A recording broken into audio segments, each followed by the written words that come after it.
Otak sama, nasib beda. Ketika berbicara soal kemakmuran, prosperity consciousness atau kesadaran kaya selalu menjadi hal pertama yang saya bahas. Kata-kata ini menekankan bahwa cara otak bekerja adalah pilihan. Jadi, bagaimana Anda bisa memprogram otak Anda untuk menjadi orang kaya, Andalah yang menentukan. Artinya, kaya itu pilihan. Ini sekilas fakta tentang otak. Bangsa manapun di dunia, ukuran otaknya baik ukuran panjang syarafnya, jumlah pengantar kimia dalam otaknya, maupun sensornya semuanya sama. Kecepatan kemampuan berpikir yang oleh sebagian orang disebut IQ, juga tidak berbeda jauh. Intinya, kemampuan menyimpan datanya sama. Jika manusia diibaratkan sebagai komputer, anggap saja otak itu hardware-nya dan semuanya sama. Lalu, di mana perbedaannya? Mengapa yang satu lebih sehat dari yang lain? Mengapa yang satu mudah tertawa, yang lain selalu sengsara? Mengapa yang satu mudah mendapat jodoh, yang lain selalu sendiri? Mengapa yang satu lebih cepat mendapat uang, yang lain tetap saja miskin? Ada sebuah fakta, jika saya menyebutkan 375 nama orang, kemudian hartanya digabungkan semua, itu nilainya sama dengan kekayaan 3 miliar umat manusia. Ya, 375 orang sama dengan 3 miliar manusia. Di antaranya, sebut saja Bill Gates, Donald Trump, Warren Buffett, Lakshmi Mittal, Paul Allen, Mark Cuban, Jeff Bezos, Rupert Murdoch, Sam Walton, Anita Roddick, Oprah Winfrey, dan terus berlanjut hingga 375 orang. Orang-orang seperti mereka ini memiliki jumlah kekayaan yang sama dengan gabungan 3 miliar manusia. Jadi kesimpulannya, otaknya sama, nasibnya beda. Nasib. Ini batu sandungan pertama. Ada sebuah sistem pada manusia yang namanya belief system atau sistem keyakinan. Ini ditanam di subconscious atau alam bawah sadar seseorang. Jika sudah ditanam di posisi ini, untuk mengubahnya perlu teknik khusus. Kalau menggunakan cara biasa, tak akan pernah berubah.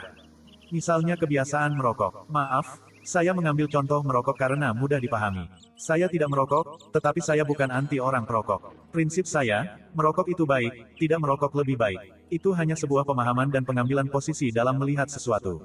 Kembali ke merokok sebagai contoh. Dalam iklan di televisi, secara vulgar ditulis, merokok bisa menyebabkan kanker, gagal janin, penyakit paru-paru, dan lain sebagainya. Apakah dibaca oleh setiap perokok? Ya, namun, apakah mereka lantas berhenti merokok karena takut akan peringatan itu?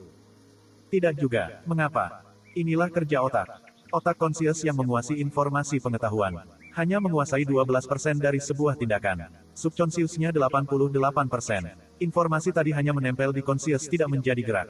Karena dalam database otak, subconsciousnya menyatakan, merokok itu nikmat. Jadi, itulah yang terus dilakukan. Subconsciouslah yang berkuasa.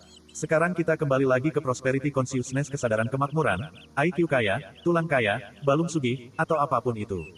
Bagi Min Master atau sang pemilik otak, ini semacam software. Jadi, 375 orang kaya memiliki software ini, sedangkan 3 miliar yang lain hanya memiliki hardware-nya, tetapi tidak memiliki software itu. Bisa menerima? Masih berat. Masih bertanya di mana nasib? Ya. Ini pertanyaan kecil dari kelompok besar. Ini pertanyaan saya pula. Saya mengalami jalan kehidupan yang turun naik seperti gelombang laut selagi badai. Saya pernah memiliki materi berlimpah, tetapi 3 tahun kemudian tinggal di rumah kontrakan dengan masih menanggung utang besar. Kemudian kembali berlimpah materi, kemudian kembali terpuruk. Kembali lagi naik ke atas, lalu terbalik begitu sampai di puncak. Saya sudah mengalami beragam kisah untuk bisa menjadi diri saya yang sekarang. Ketika itu, saya banyak mempertanyakan nasib dan urusan jalan hidup. Hingga akhirnya, saya memutuskan untuk belajar dan mencari kemanapun untuk mendapatkan jawaban dari pertanyaan saya yang terbesar, nasib itu pemberian Tuhan atau buatan manusia? Saya tidak kaget jika pertanyaan itu membuat Anda memutuskan berhenti mendengar hingga sampai di sini. Karena, kedepannya akan ada banyak hal yang menyesakkan dada Anda. Saya tetap akan melanjutkan membacakan buku ini untuk Anda karena saya tahu sekali, fakta bisa mengubah kebenaran. Ya, kebenaran Anda akan ditantang ke batas ujung dengan fakta. Beranikah Anda mendengarkan selanjutnya?